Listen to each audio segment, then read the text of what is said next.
Hujan deras malam itu terasa berbeda, bukan sekadar rintik yang membasahi bumi, tapi seolah membawa pesan dari alam lain. Di dalam sebuah rumah kayu sederhana di ujung desa, Rahman dan Sari sedang menikmati malam pertama mereka sebagai suami istri. Desa mereka, Desa Wanasari, terkenal dengan pantangan-pantangan kuno yang masih dijunjung tinggi. Salah satunya, larangan untuk berhubungan badan pada malam Jumat Kliwon, terutama bagi pengantin baru. Konon, malam itu adalah saat di mana para penunggu gaib keluar mencari mangsa, mencari pasangan untuk dijadikan tumbal kawin gadget. Namun, Rahman yang baru kembali dari kota setelah bertahun-tahun merantau hanya menganggapnya sebagai mitos usang. Baginya, logika dan modernitas sudah mengikis kepercayaan-kepercayaan takhayul seperti itu. Sari, jangan terlalu dipikirkan. Itu kan cuma cerita orang tua dulu. Biar kita nggak macam-macam, bisik Rahman sambil membelai rambut istrinya. Sari yang lahir dan besar di desa itu merasakan kegelisahan yang mendalam. Ia ingin percaya pada suaminya, tapi hatinya tak bisa bohong. Ada perasaan tidak enak yang menyelimuti jiwanya. Sejak sore tadi, angin yang berembus terasa lebih dingin dari biasanya, dan suara jangkrik pun seolah bungkam, digantikan oleh kesunyian yang mencekam.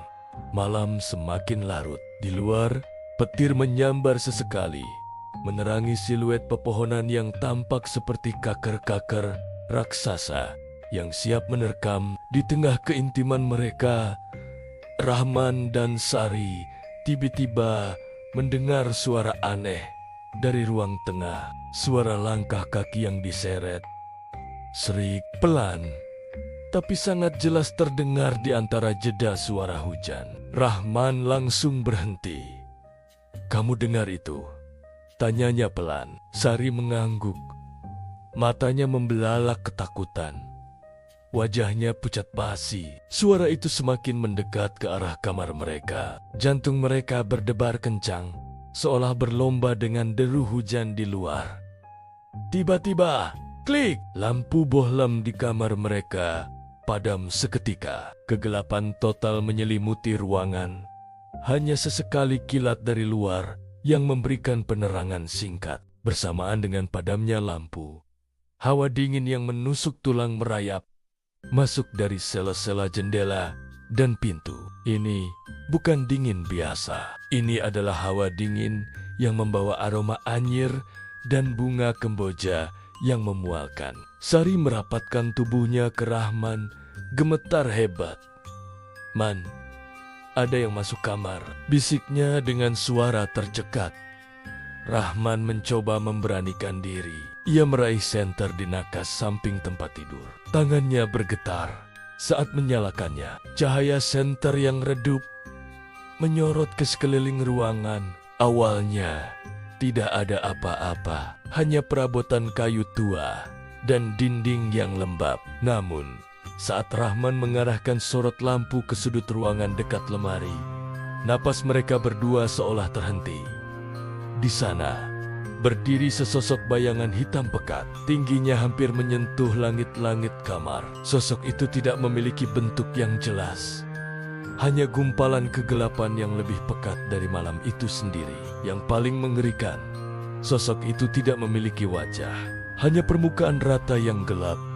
Namun mereka bisa merasakan tatapan tajam yang tak terlihat sedang mengawasi setiap gerak-gerik mereka. Tatapan yang penuh kebencian dan amarah. Waktu seakan berhenti. Rahman dan Sari hanya bisa mematung di tempat tidur, terpaku oleh pemandangan mengerikan di depan mereka. Lidah mereka keluh. Tak mampu berteriak, mereka ingin lari. Tapi tubuh mereka seolah terpaku di kasur. Dalam sekejap, sebuah kekuatan tak kasat mata menekan tubuh mereka. Rasanya seperti ditindih oleh beban bertenton.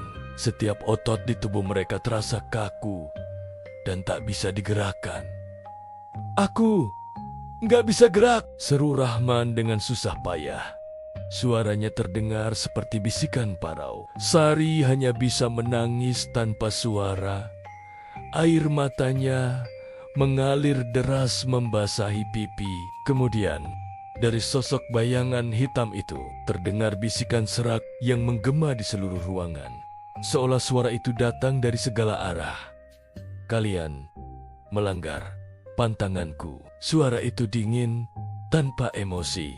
Namun syarat akan ancaman yang membuat bulu kuduk meremang. Asap hitam mulai keluar dari sosok itu, merayap di lantai seperti ular-ular gaib, lalu mulai membelit kaki Rahman dan Sari.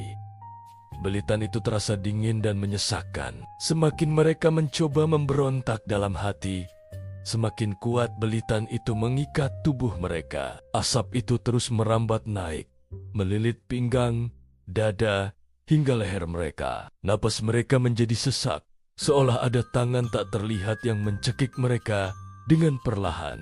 Rahman menatap Sari dengan putus asa di wajah istrinya.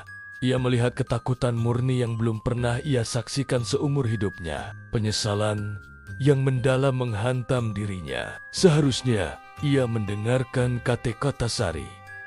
Seharusnya ia menghormati pantangan leluhur. Kini, kesombongannya membawa mereka berdua ke ambang maut.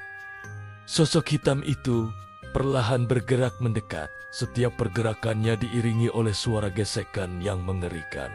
Bau anyir semakin menyengat, membuat perut mereka mual. Rahman tahu ini adalah akhir bagi mereka. Mereka akan menjadi korban kawin gancet berikutnya. Jiwa mereka akan terikat selamanya dalam penderitaan.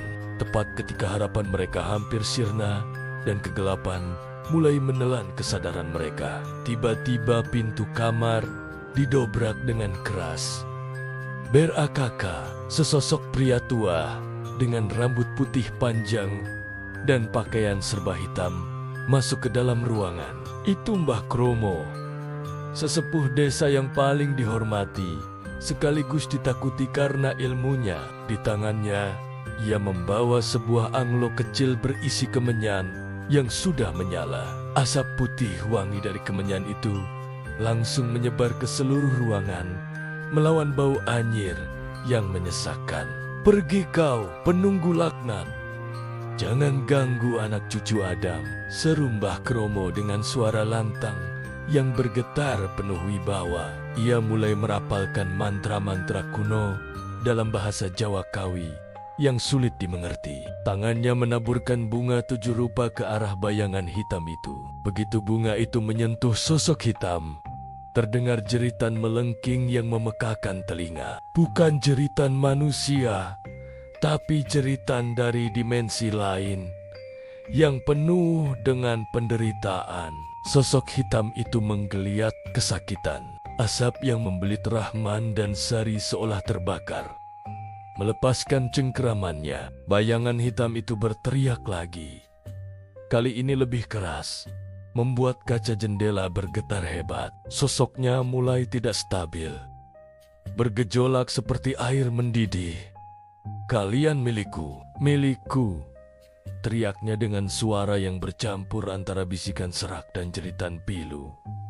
Mbah Kromo tidak gentar. Ia terus membaca mantranya dengan lebih cepat dan lebih keras. Ia mengangkat keris pusaka dari pinggangnya, mengarahkannya ke sosok itu. "Dengan kuasa Sang Hyang Widi, kembalilah kau ke asalmu." Dengan satu gerakan cepat, Mbah Kromo seolah menebas udara di depannya. Seketika, bayangan hitam itu meledak, bukan dengan api, tapi dengan jeritan terakhir yang menyayat hati, sebelum akhirnya meleleh menjadi gumpalan asap hitam pekat yang kemudian tersedot keluar melalui jendela dan lenyap ditelan kegelapan malam. Hawa dingin yang menusuk perlahan menghilang, digantikan oleh kehangatan dari anglo Mbah Kromo. Lampu kamar kembali menyala dengan sendirinya. Rahman dan Sari akhirnya bisa menggerakkan tubuh mereka kembali. Mereka terbatuk-batuk, menghirup udara sebanyak yang mereka bisa. Keduanya saling berpelukan, menangis dalam kelegaan sekaligus trauma yang mendalam. Sari menatap Mbah Kromo dengan mata sembab. "Mbah, sudah aman, Mbah?" tanyanya dengan suara gemetar. Mbah Kromo menggelengkan kepalanya pelan. Wajahnya tampak serius dan lelah. "Belum, Enduk. Ini belum selesai." Matanya menatap tajam ke arah jendela yang terbuka. "Itu tadi baru satu prajuritnya. Yang barusan kalian lawan itu hanya utusan. Penunggunya, rajanya masih banyak." Perkataan Mbah Kromo membuat darah Rahman dan Sari kembali membeku. Jadi, teror mengerikan yang baru saja mereka alami hanyalah permulaan. Di luar rumah, di antara rimbunnya pohon pisang yang basah oleh hujan, sepasang mata merah menyala dalam kegelapan. Mata itu menatap tajam ke arah rumah Rahman dan Sari, penuh dengan kesabaran dan kebencian abadi. Ia menunggu malam keramat berikutnya, menunggu korban kawin gancet selanjutnya. Dan teror di desa Wanasari masih jauh dari kata usai. Terima kasih sudah menonton cerita ini sampai akhir. Jangan lupa untuk menekan tombol suka jika kalian menikmati ceritanya. Dan pastikan kalian sudah berlangganan serta menyalakan lonceng notifikasi agar tidak ketinggalan kisah-kisah mengerikan lainnya. Sampai jumpa di video berikutnya.